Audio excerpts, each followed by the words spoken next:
વર્ણેશ્વર યુવા ગ્રુપના પ્રમુખ ખેતાભાઈ સોલંકી જણાવે છે કે 2014માં અમે સાથે મળીને કંઈક એવું કાર્ય કરવાનું નક્કી કર્યું જે કરીને આત્માને સંતોષ મળે.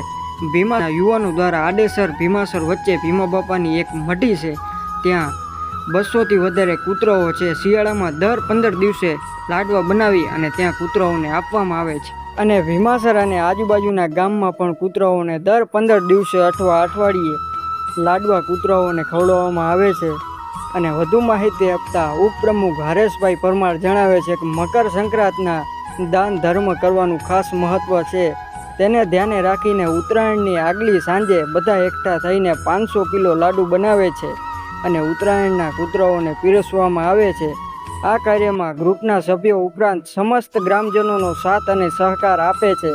10 વર્ષથી શિયાળા દરમિયાન થતી આ પ્રવૃત્તિ માટે યુવાઓ અને ગ્રામજનોમાં ખૂબ ઉત્સાહ જોવા મળે. વર્ણેશ્વર યુવા ગ્રુપને આવા જ કાર્યો કરવાની શક્તિ આપે એવી શુભકામના સાથે આપણને પણ ફૂલ નહીં તો ફૂલની પાંખડી રૂપે આવા કાર્યોમાં તન મન ધનથી યથાશક્તિ મદદ કરવાની શક્તિ મળે એવી ઈશ્વરને પ્રાર્થના અને સમસ્ત વર્ણેશ્વર યુવા ગ્રુપનો હું દિલથી આભાર માનું છું અને આવા જ કાર્યો કરતા રહો એવી ભગવાનને પ્રાર્થના. જય માતાજી.